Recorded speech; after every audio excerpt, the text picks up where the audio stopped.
Go for the pulls and the pools. Go for the oohs and the ahs. Go for the bubbles and the bubbly. Go for the story and the stories. Go for the win. Go to Ocean Casino Resort. Book your trip at theoceanac.com.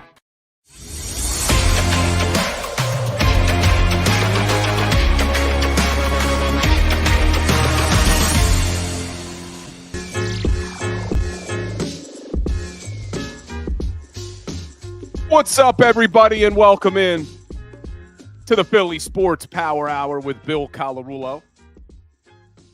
NBA trade deadline today, 3 o'clock.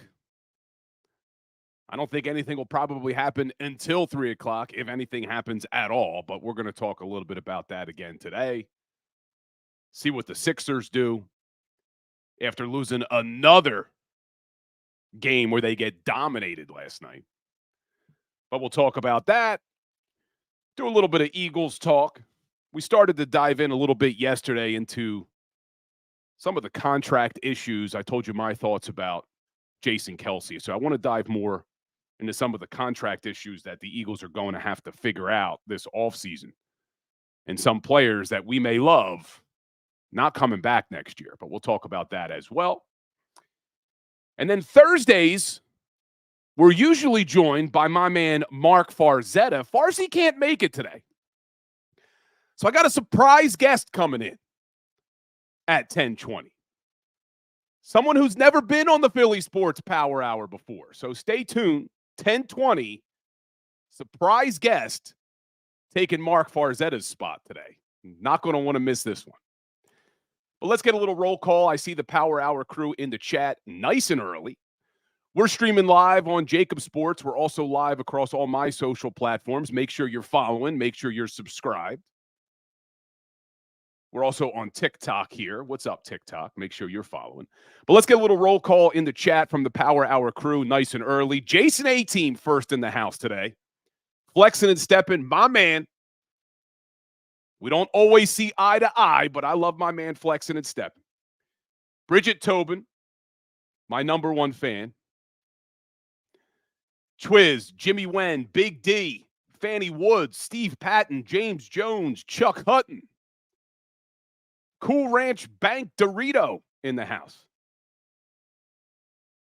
Bry Guy, Crawley, Rob from Temple Tough. Who else we got in the house today? Spa City Chop. Slagger. Man, the whole crew is here today. Hollywood Hogan. Jeff Bonehead. Man, I can't read them all out. All the people in the house. But if I missed you, I appreciate you here. I appreciate the TikTok crew here. But let's jump in. Let's talk a little 76ers before we switch over back to our Philadelphia Eagles, because there's a lot to talk about. And also, reminder, tomorrow will be our last Football Friday of the entire year. So we're going to go real heavy Super Bowl tomorrow. So we're going to talk a lot of Super Bowl tomorrow. We'll talk about the matchups, talk about some prop bets. Always fun, the prop bets. I don't really do any, but I like looking at them. But people bet on everything and anything for Super Bowls. But let's jump in. 76ers, 3 o'clock trade deadline today. Do they make a move? And then a bigger question, should they make a move? And Steve Patton in the chat is correct. Don't want to forget about this. Flyers and Winnipeg Jets tonight. Big game for the Fly Guys. Can they keep the winning streak going? Won their first one after the break, got back in the winning column. Can they win another one against a very good Winnipeg Jets team? About a month ago, Flyers went into Winnipeg and pretty much shut down a very good Jets team. So let's see if they could do it at home tonight, 7 o'clock.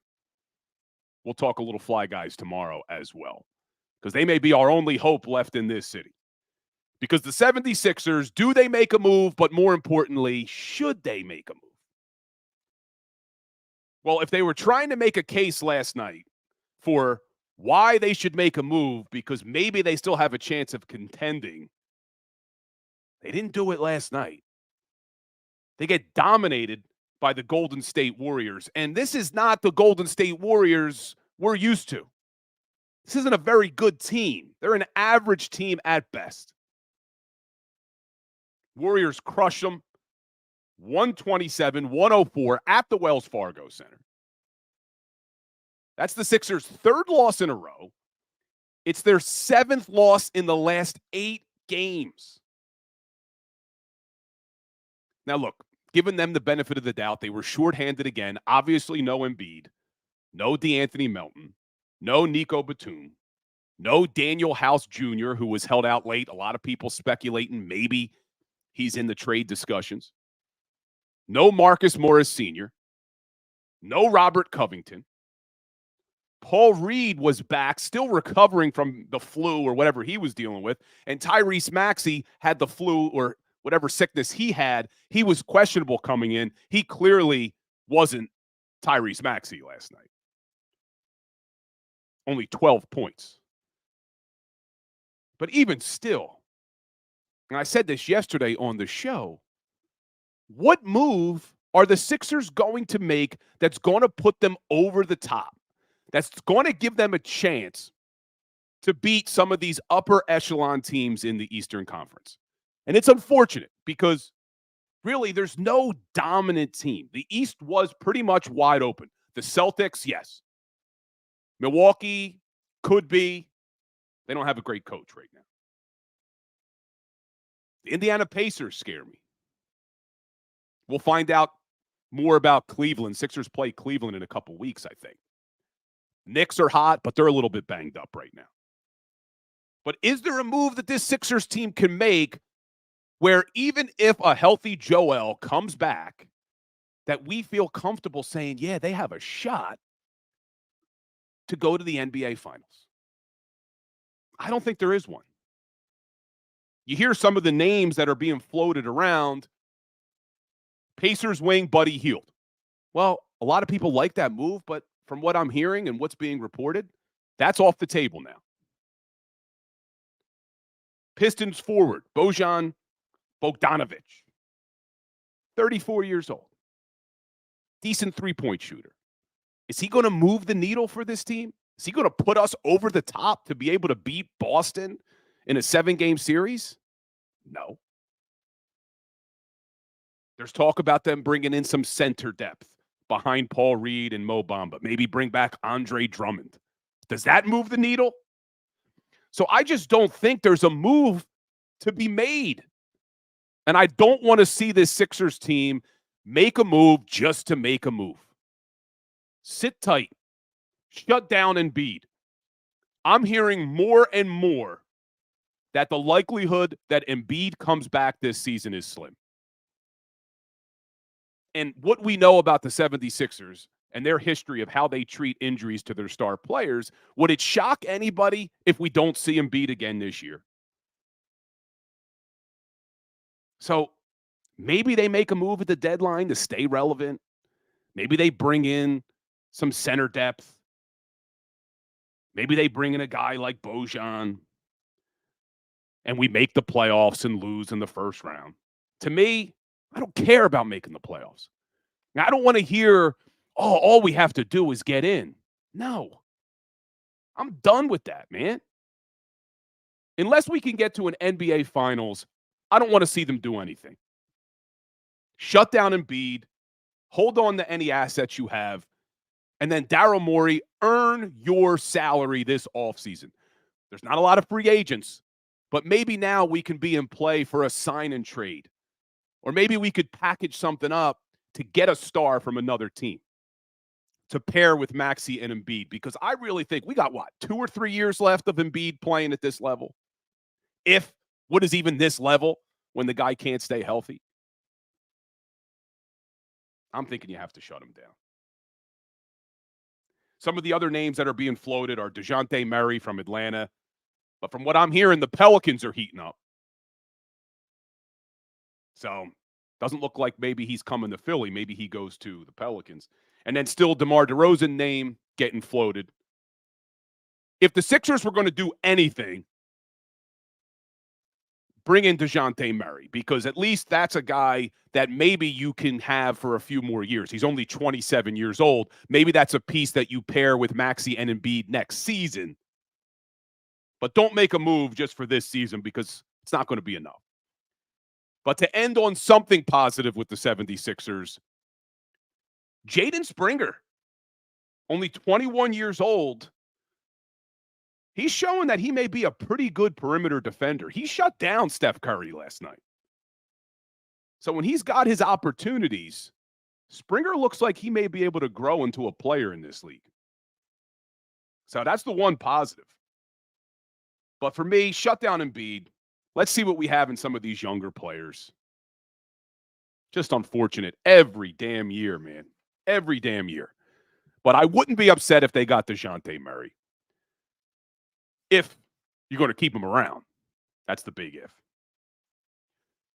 But that's it for our Sixers talk today. I want to jump over to the Philadelphia Eagles, getting us ready for our surprise guest at 10:20.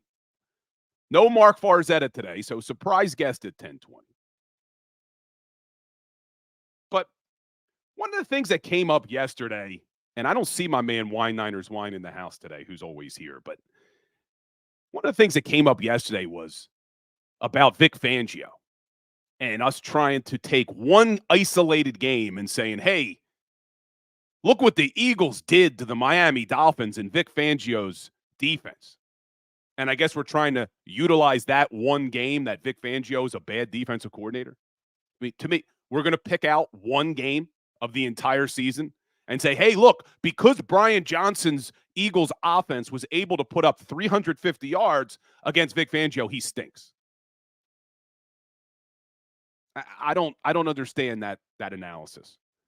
I don't understand how you take out one game of a 17-game season and one game of a 20-year career as defensive coordinator and say, hey, but look, the Eagles put up 350, so he stinks.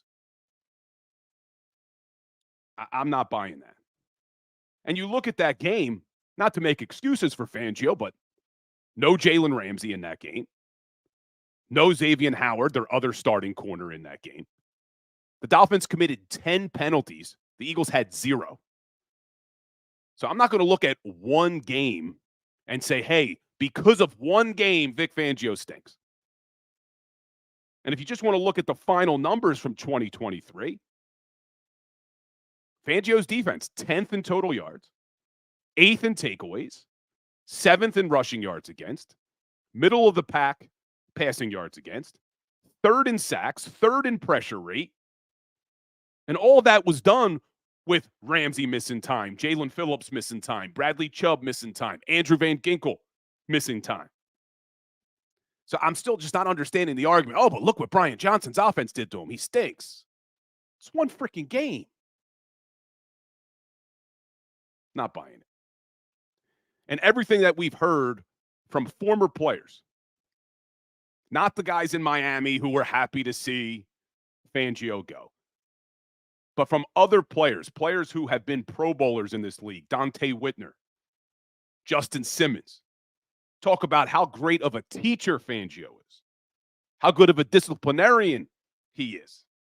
That's what this team needs. We're going to have a lot of new parts coming in, whether they're young guys in the draft, whether they're second-year players that were here last year as rookies, whether it's going to be free agents. There's going to be a lot of turnover and change on that defense. You need a coach like Fangio who can come in and be able to teach this defense. And I see people talking about his time in Denver. I've said this before.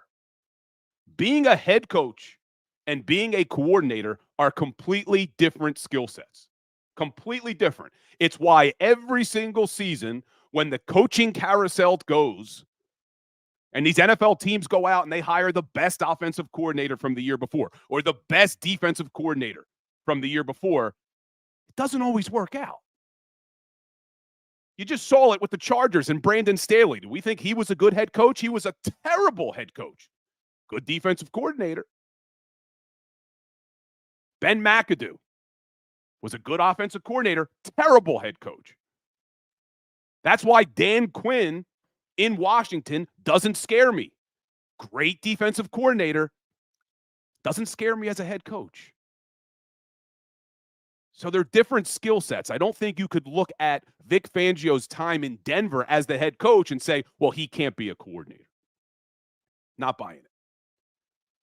But real quickly, looking at some of these cap hits, because I talked about yesterday, and some fans are in complete agreement with this, and others get very, very heated. And that's Jason Kelce. And I know today is the anniversary of Jason Kelce's historic speech on the steps of the Art Museum, something none of us will ever forget. But we can't let that speech cloud our judgment with this football team. I love Jason Kelce. I can't say it enough. Love him. I'm not even saying that his play has declined. It can. Father Time catches up to everyone. We know that. What I'm saying is, with all of the needs that this team currently has, for the Eagles to have the highest paid center in the league is a luxury we can't afford. There are too many other needs on this team. You have to put your emotion and your love aside and look at it objectively. Because when you start making decisions as an organization with your heart and your emotion, you start making mistakes. So I love Jason Kelce, but unless he's willing to give a huge hometown discount and come back for a lot less money than he played for last year, you cannot afford to have the highest cap hit in the league at the center position. You just don't have that luxury. So that's my thoughts on it. And you look at some of these other big cap hits, and we'll continue to talk about this as free agency looms. But Hassan Reddick, I've talked to you before. They absolutely have to do something with that contract. There is no way Reddick wants to play on the final year of his deal, and there's certainly no way the Eagles want him playing on a $21.8 million cap hit. That's up from $7 million the year before. No way. So they need to figure out an extension. But if he wants to be paid like Myles Garrett, it's not happening. Lane Johnson's cap hit, second highest on the team. He's not going anywhere. Do they go back to Lane again, ask him to restructure again? They've done that a lot. The third highest cap hit on the team, this one is crazy, and this is why there's no way he's here, Kevin Byard. Kevin Byard will have if nothing changes, Kevin Byard would have the third highest cap hit on the entire Eagles team at $14.25 million. Not happening. Last year, he was 1.7. If they cut him, they save $13 million against the cap. So Kevin Byard, gone. Gone. Maybe they could re-sign him. Maybe they can get him to agree to a lesser deal. Maybe you bring him back for some depth. But there's no way Kevin Byard will be here under that current deal. It's impossible. That is a foregone conclusion, 100%. But we're going to take a quick break, usually joined by Mark Farzetta on Thursdays, but a special guest making his first appearance on the Philly Sports Power Hour right after the break. Don't go anywhere. Hit that like button. Make sure you're following. We'll be right back.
Any professional sports coach will tell you there's no substitution for preparation. At Malamut & Associates, that is a tenet by which we live. We prepare from day one for victory. Anything less is not acceptable. Go passionately. Go fearlessly. Go confidently. Go Birds! Go confidently towards your goals with First Trust, Philly's hometown bank for nearly 90 years, and the official bank of the Philadelphia Eagles. We're focused on getting you over the goal line. So go with conviction, go with trust, Go Birds! and go forward with us by your side. First Trust Bank, the official bank of Philadelphia dreams. Oh, and go Birds.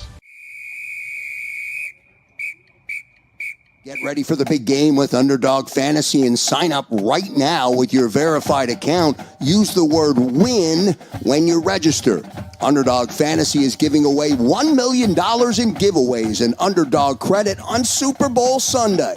And there's a new customer special for anyone that signs up this week for Patrick Mahomes.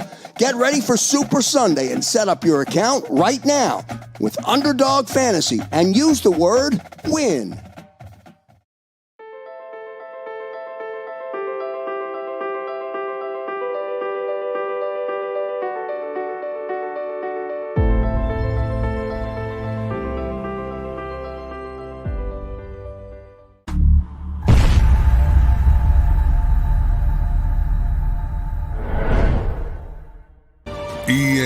EAGLES, Eagles.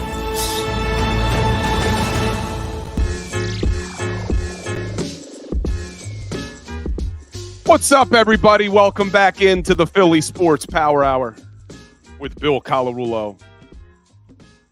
Still nothing on our Sixers. Like I said, I don't think we'll hear anything until probably 3 o'clock with that trade deadline. But it's Thursday. And Thursdays usually mean Mark Farzetta, but Farzy couldn't make it today.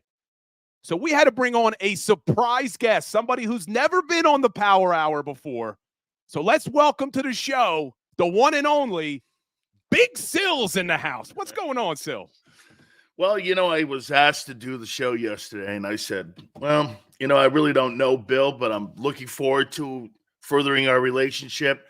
And I said, I'm very partial to Italian, so I'm here because I may need an attorney one day, and you're a paisan, so we're good.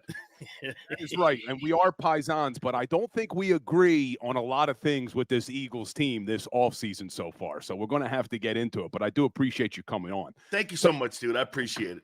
So me and you haven't had a chance to talk. Now, I was all for them bringing back Sirianni, and I don't think you agree with that. Absolutely not. I love exactly what the Chargers did. It was a full house clean. I never thought that Sirianni was a head coach from the beginning. I think he's a product of the environment that's been in the building since 2000. Nick brought nothing to the table when he got here, and it was taken away after 7 games. He was brought in as a play-calling head coach. That failed. I talked to Chris Long about that. His job participation began to dwindle then, because when you take that away from him and people start comparing him to Tomlin and John Harbaugh, I mean, those guys are accomplished in organizations that give autonomy to their head coach. He has zero autonomy. And when he was given autonomy last year, he hired inexperienced coaches. And how do you go from this, Bill, from last year with no experience to this year, full experience? That's an organizational shift. Somebody in the front office said, okay, let's give him some autonomy here after the Super Bowl. So what did he do? They gave it to him. They thought it was a little bit of him in managing the 22 team. Well, when he brought those inexperienced, why would you give a quarterback $50 million and hire a guy with no experience at all at play calling? Why? Because he was in the building and they were boys when they played Tonka toys back in the day? That makes no sense. I don't give a crap if he's his friend. I care he's a coordinator that's going to develop him. And he didn't develop him. And it fell apart because people became so predictable in what they were doing. They never evolved the offense. And by week 11, all those great coordinators, like Brian Flores and Belichick and Ron Rivera, they started systematically taking apart what their game plan was, and it was very obvious. The Eagles go into every game, 10 versus 11. You get nothing out of WR3. You know where you're going with your first two targets. I saw Christian McCaffrey calling plays from a couch that the Eagles were doing. You did nothing to develop Jalen Hurts this year. Nothing. And now you've put Nick now in a smaller box by bringing these coordinators in and these guys bringing in their assistants in. I like the assistants they're bringing in, but look at Harbaugh. To me, I think Herbert's going to have a sensational season. You got a play-calling head coach. You got Greg Roman to help in the RPOs, and you're bringing in, really good assistant coaches. Jesse Minter, the kid who worked for both Harbaughs, is now the coordinator. That organization made an organizational shift. They're usually an A.J. Smith or Tom Telesco general manager's organization. They said, screw that. The only way we're going to get Harbaugh in here is if we give him total autonomy. That's what you needed to do. But here, we'll see what happens, man. So the relationship between Kellen Moore and Nick Sirianni is going to be the more one that I'm concerned with than it is going to be Kellen Moore and Jalen Hurts. Yeah, but let's go back because I want to talk about a couple of things. So you look at 2022. Obviously, this team had a ton of success. And you said it. In 2021, Sirianni stopped calling plays after 7 games. So in 2022, Sirianni wasn't calling plays. It was Shane Steichen. Sirianni's obviously not calling defensive plays. It was Jonathan Gannon. Yes, did he make the best choices with coordinators in 2023? I agree with you, but it's been reported they wanted Fangio. Gannon doing what he did made them pivot. They lost out on Fangio. They had to then go to the guy Fangio kind of said, hey, this is who you want. You want to run my scheme. You want Sean Desai. And I think as much as now in hindsight being 2020, yeah, they never should have turned the offense over to Brian Johnson.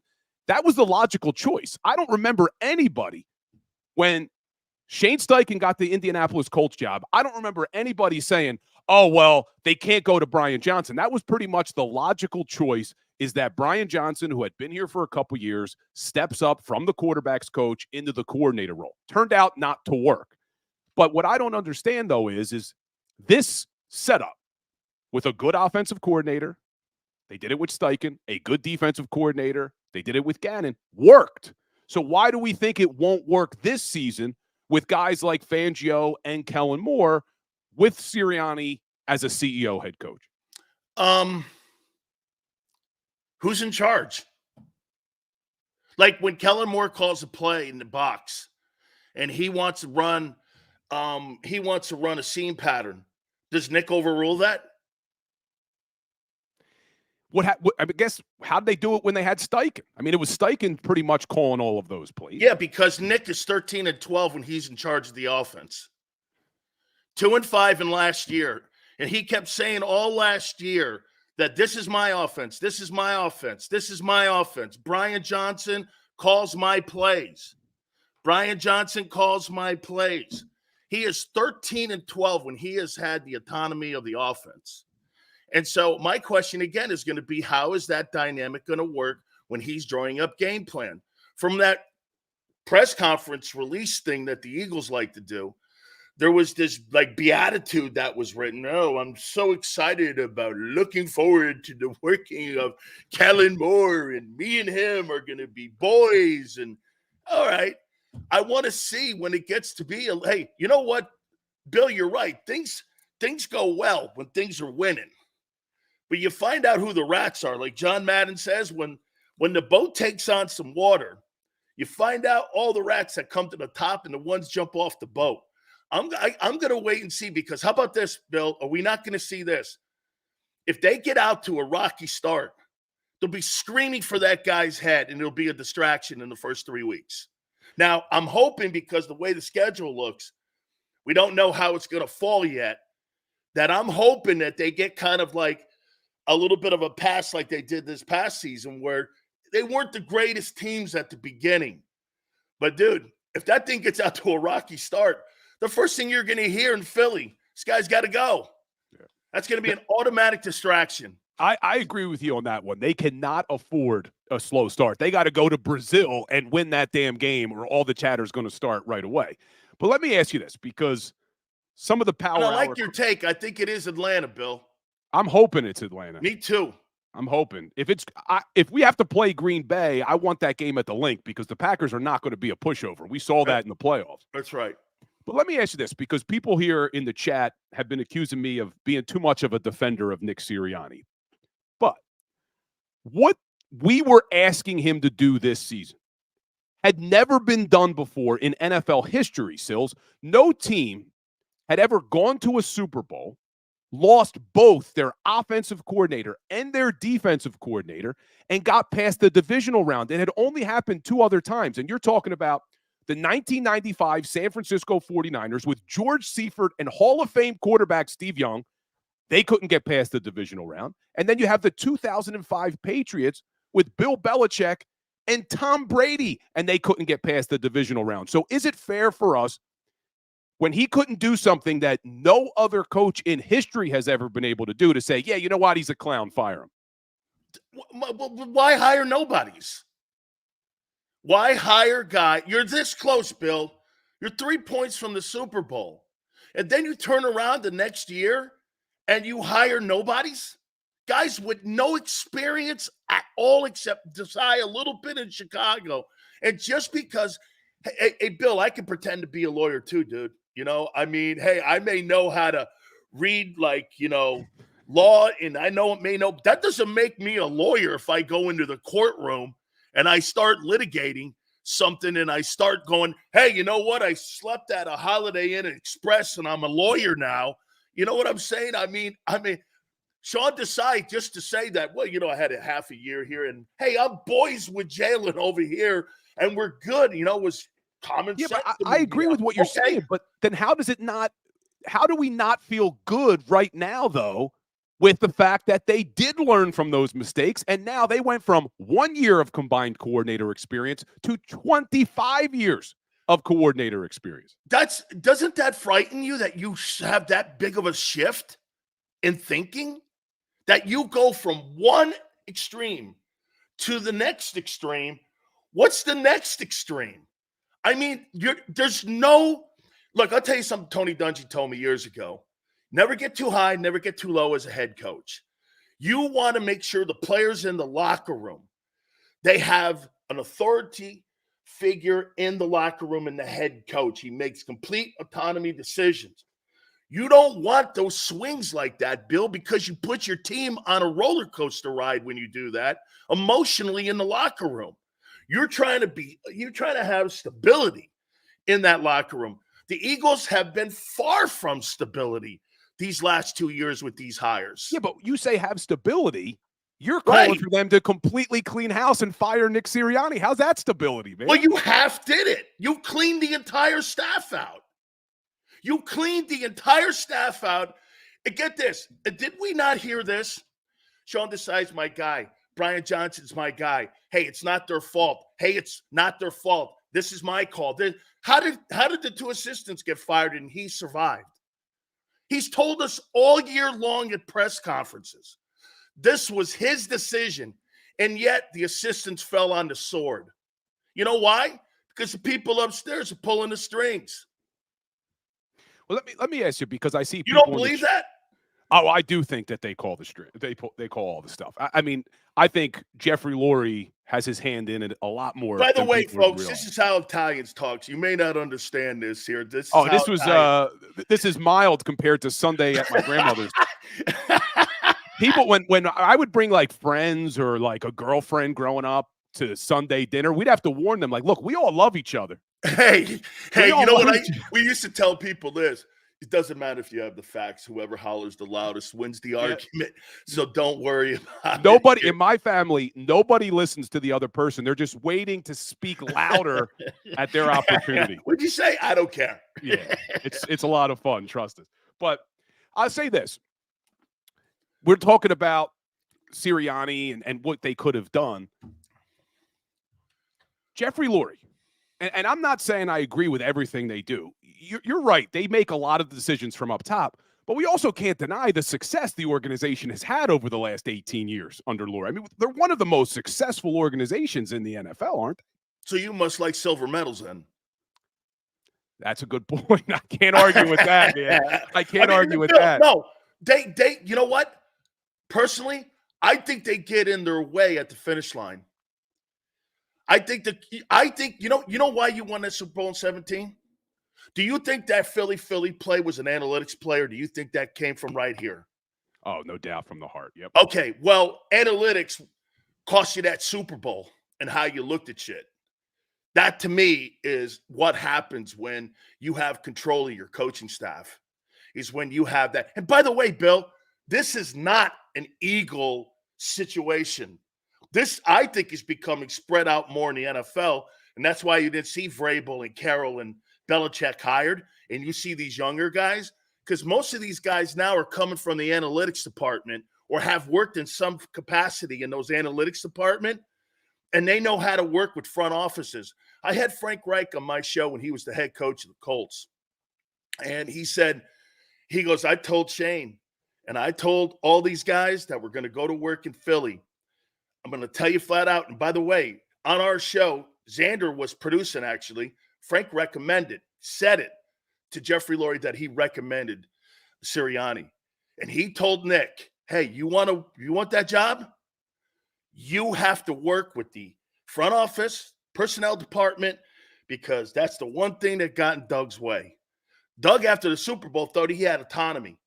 Well, when you start playing in Howie Roseman's sandbox, he likes playing in yours. But if you want to play in his, that's when there's going to be a rub. And that's what happened at the end, and that's why Doug kicked the rock down the road. All right, so here's where you lose me a little, though, Sills, because you agree Brian Johnson, Sean Desai, no experience at all. They were both two mistakes in being hired. You know what? And I want to make this clear, though. Do I think those guys could go on like Raheem Morris later on down the road and become great coordinators and have success somewhere down the road? You may learn from this experience, but you rushed them into positions that they weren't qualified for. They had empty resumes. So, but here's where you lose me, because you've also then said, and you commented on my show last week, that Jalen Hurts is a $255 million running back. So we saw Jalen Hurts with good coordinator Shane Steichen have an unbelievable MVP caliber season. And now, like you're saying, Brian Johnson wasn't ready to be an offensive coordinator. So how are we ready to say, hey, Jalen Hurts, you're only a $255 million running back? Okay, well, here's where you lose me. At the end of the day, then, do you think Nick Sirianni or that coaching staff or even A.J. Brown or anybody helped Jalen Hurts develop into a quarterback this year? Nobody thinks that. Because you know what they like to do? They tell half the story. Well, he was good for 10 games. Well, unfortunately, it's a 17-game season. He was second in turnovers, and he was part of the implosion at the end. He couldn't overcome the deficiencies in the coaching, or I don't know what happened to him, but nobody helped him at the end of the year. I mean, you're getting further away from Shane Steichen's 22 season. You're bringing Kellen Moore in for this. They want a better version of 23. Well, that's not what I paid for. I paid for that electric 22 player that played more like Lamar, but what they're trying to do is change him into a pocket. I personally don't believe he'll ever win a Super Bowl from the pocket. I just don't. His threat was 22. I couldn't tell you how many times I kept saying this. Even Xander heard me say it. 3rd and 11. This guy's going to get out in the perimeter, and he played like Steve Young at 22. And I was like, that guy's a weapon. He's not a weapon back there in the pocket. He's just not. And so, I mean, I think he's gotten better. I think Kellen Moore will help him, but Kellen Moore's not going to run the ball more. They're going to run the ball less. They're going to try. I think he'll have a better route tree because Kellen designs better routes than what they were doing last year, because it was one-on-one basketball kind of football last year. AJ, go make a play. They weren't really good designed routes last year. Defensive guys were just figuring it out easily. So, again, we'll see. What they're trying to do is extend his career. I don't care if he plays 15 years. If he plays 9 years and wins you 2 Super Bowls, playing like 22, who cares? If you're trying to extend him and change him, that's not what you paid for, Bill. You didn't pay for the 23 version of Jalen Hurts. You paid for the 22 version. Make that version better. Yeah, I think that Jalen is a better passer than you're giving him credit for. I think we've seen it at times. I think we've seen it at times where him forced to actually play from the pocket. And I think what we forget is, yes, the end of this season was bad. I mean, it was historically bad.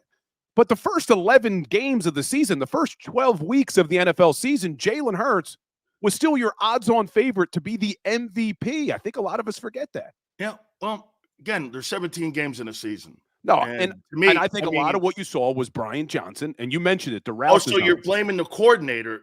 It's like blaming a batting instructor for a guy in a slump.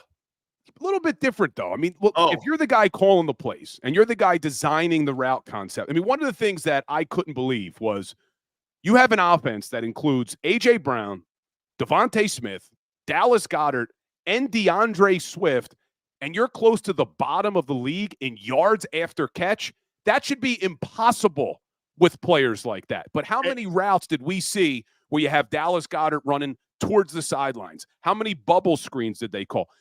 I saw a stat, only 5.2% of Jalen Hurts' passes were between the hashes. This is why I'm excited to see under Kellen Moore, because even with the Chargers last year, who had a bad offense, they weren't that great, top 5 in average yards after catch. So I want to see route designs and concepts that allow Jalen Hurts to get the ball in his playmakers' hands in space. So that's why I blame Brian Johnson, and Sirianni needs to take fault for that as well. He did say it was his offense. But, Sills, we're running out of time. I want to talk to you a little bit about the defense, because I know the defense, in my opinion, needs a hell of a lot more help than the offense. Wow. A ton of help. Do you think, because we know Howie Roseman can be stubborn, we know Howie Roseman can be arrogant, do you think he's going to learn from the mistakes they made going into 2023, which was ignoring linebacker, ignoring safety, trying to piecemeal with guys off the street? Do you think they're going to make some good moves at those positions? Bill, I it's funny, and I'm the one that started that stupid A.J. Brown trade thing to try to get some assets. Because to me personally, like, look at Devontae Adams in Green Bay. He leaves Green Bay, and they even get rid of Aaron Rodgers and got better. Kansas City Chiefs are in their second Super Bowl without Tyreek Hill. And to me, you don't build teams from the perimeter in. You build them from the inside out if you're going to build a championship team. And I started thinking, and someone brought up, Sill's very confident that Howie is going to draft a linebacker or corner or safety that's going to be compatible with some of the picks that you would get if you did. And I was just spitballing too, Bill. So, but at the end, I go, no. Because you know what? It's been since 1979 they drafted a linebacker in the first round. They don't really draft safeties. They're horrific at drafting corners. They're horrific at drafting linebackers. I mean, every single problem that they have had on that team, Bill, that side of the ball is a money issue. And here's why. When you miss, and it's really a draft issue, the Jalen Reagor draft choice, it's not just the player that you missed on. It's the amount of money you missed on. I mean, you're going to pay A.J. Brown $60 million, where if you had landed on Justin Jefferson right, you would have had 3 years on the rookie. Even if you didn't land on Jefferson and you landed on a player that was functional, you landed on a player that would have given you 3 years of $60 million that you could have spread. Maybe, because I do think he doesn't do a bad job on pro personnel. Last year was a disaster. The year before was a grand slam. So he's not bad at finding lower guys on the rosters of teams. I think they do a decent job there.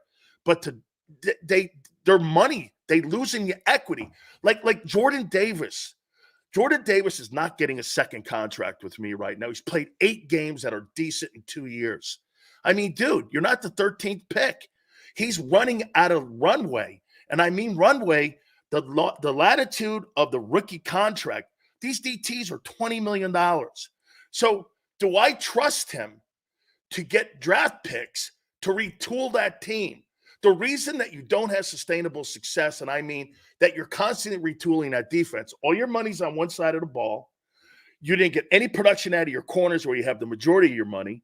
And the rest of the team are trash can linebackers, trash can safeties, and you're constantly revolving the door every 2 years. That's why you're not consistent on it, Bill. So my problem is, do I feel comfortable? If he's going to go pro personnel, he doesn't really have the money this year. I mean, you're going to have to do a lot of restructuring here. You're going to have to do some hard decisions on one of those corners. I just don't trust him in the draft. And this is something we definitely agree on, because I've been preaching this now for a couple of months, that the reason the defense was in the state they were in was because Howie Roseman missed on almost every single defensive draft pick, because just like on their rookie deals, they have to be contributing to your team when they're still on their 4-year rookie contract. And I mean, just listen to some of these names, Sills, going to 2022. Jordan Davis, Nakobe Dean, Kyron Johnson.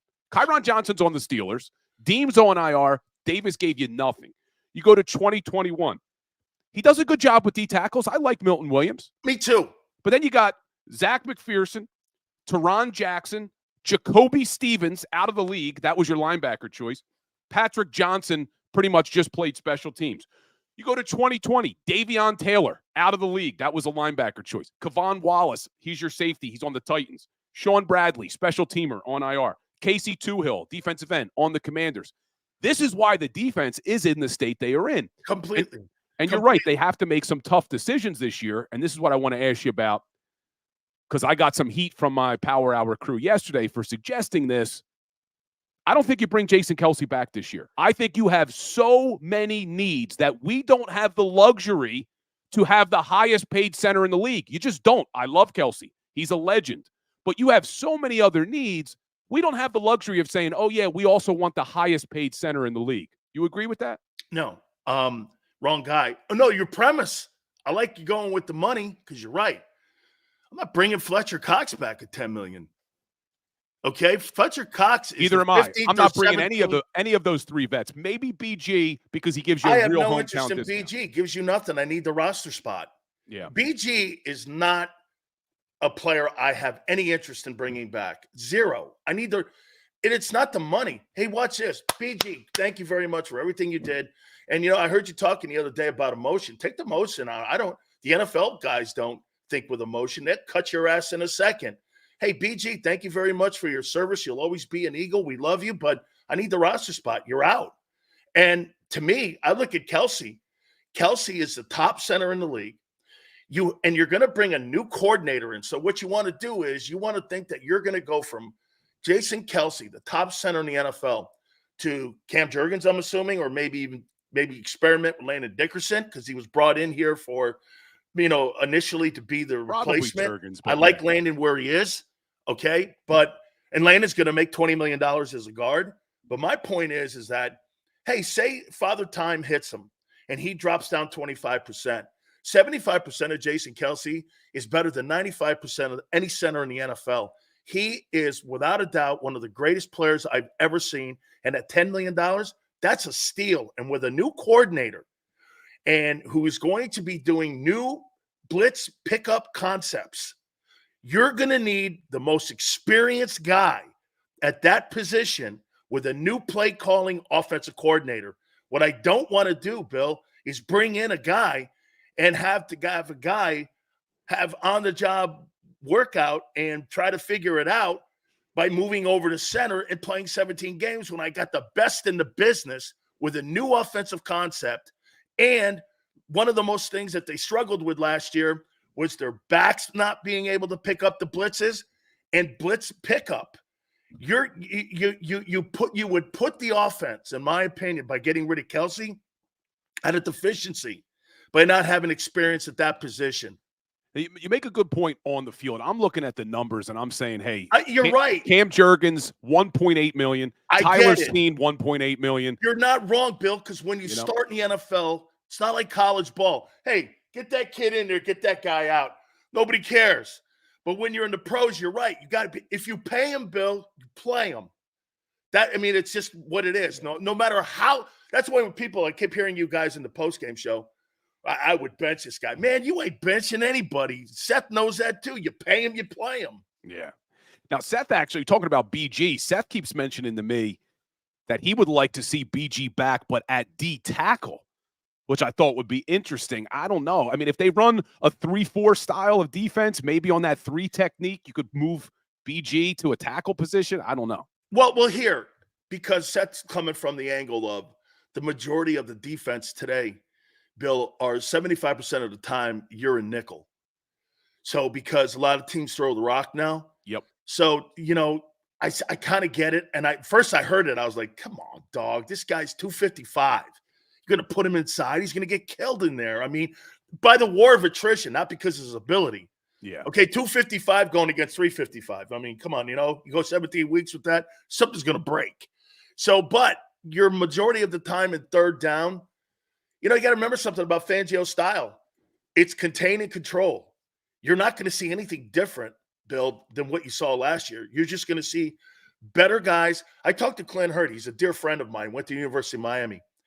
And, we were talking about Josh Sweat. I think Josh Sweat's probably your best complete player. But I told him, I go, look at his snap count. He played over 300 more snaps than any other year in his entire career. It showed at the end of the season, too. It surely did. It wore him out. Yeah. I mean, it completely wore him up. That's because of this. They had no depth at that position. Nobody could come in and help. Nolan Smith was a non-factor at all. And, I mean, I don't know. I mean, it's just they need tons of players over there. Yeah, it's going to be an interesting offseason. Well, Big Sills, we got to do this again, man. This was fun. I appreciate you coming on. Pasta Bazul for everyone, right? You're going to have that on Super Bowl Sunday? What's your Super Bowl Sunday? No, I'm going to have scungil, and I'll probably have, some galamad. I like to have a little fish. It's not kind of like, Christmas Eve stuff, but I put the scungil there. Then I get the galamad, and I'll probably have a little bit of lobster on the side there too. Nice. See, I'm not doing seafood. I told my fiance I want cutlets. I want some chicken cutlets on Super Bowl Sunday. That's what a white guy. You're not. Come on. What are you, a Northern Italian? I love my chicken cutlets, man. My grandma made great cutlets growing up, man. Absolutely. Bill, thanks for having me. Big Sills, I appreciate you, man. We'll have to do this again. You bet. Thank you, sir. Have a good one. Big Sills joined in the Philly Sports Power Hour for the first time. And I see all of you in the chat. The 76ers did make a trade. They trade for Indiana Pacers guard Buddy Hield. Sixers trade Marcus Morris Sr., Furkan Korkmaz, and 3 second-round picks for Buddy Hield. So he's only 31. I think he's on an expiring contract, if I'm not mistaken, Buddy Hield. But obviously can shoot the rock. Good catch and shooter on the three-point line. So we'll see what he does. Does this mean that the Sixers are confident that Embiid's going to be able to come back? We will see. And hey, if you listen to some of the chatter was the Sixers were going to be very aggressive at the trade deadline. Is this just one of many moves? So we will see. We will see. Oh, man, Smiley saying Sills owned me. Oh, boy, man. I thought I was holding my own against Big Sills there. Jeez. Chuck Hutton giving me some credit here. But that was fun. We'll have to do that again. We will have to do that again. But the Sixers do make the trade. Buddy Hield. This will definitely add to their three-point scoring. I saw a stat yesterday. I don't have it in front of me, but Buddy Hield's one of the best when it comes to the catch and shoot real quick. So we'll see how Nick Nurse utilizes him. But what do we got here? We're running out of time, man.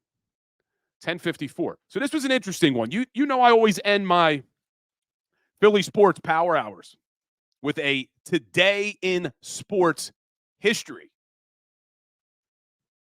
Well, today, February 8th, 1936, was the first ever NFL draft. First ever. And interestingly, do you know who had the first pick in the first ever NFL draft? The Philadelphia Eagles. Hold on, we're going to get into that. I'm seeing you guys in the chat. Ass was grass, he smoked you. Man, I'm getting killed in the chat here. I got to call Big Sills. I got to get him back on the show. Got to get Big Sills back on the show. Man, what was Slagger saying? Too respectful. All valid points, conjecture and theory. It wasn't exactly the Thriller in Manila. All right, we'll get Big Sills back on. We'll get him back. But appreciate all of you in the chat. I really do. Jason A-Team, come on, my brother. Getting crushed lately. Yeah, a lot of you thought that Farzi got me last week, too. Man, not getting any love from my crew. It's all right. It's all right. I can take it. I still appreciate all of you. I do. Man, getting heat from my own crew. But anyway, today in sports history, first ever NFL draft, February 8th, 1936. Interestingly, the Philadelphia Eagles had the first pick. And if you think Howie Roseman's made some bad draft picks, listen to this one. The first ever NFL draft, the first pick overall, the Philadelphia Eagles select Jay Burwagner from the University of Chicago, and he never played a down for the Philadelphia Eagles. In fact, he never played a down in the NFL. He wanted $1,000 a game. The Eagles wouldn't agree to it, so they traded his negotiating rights to the Chicago Bears. George Halas made him a final offer of $13,500. Burwagner wanted $15,000, so he said, you know what, forget it. I'm not playing in the NFL, and he went and worked for some Chicago rubber company. So the very first NFL draft pick ever never played a down in the NFL. Instead, he went and worked at a Chicago rubber company.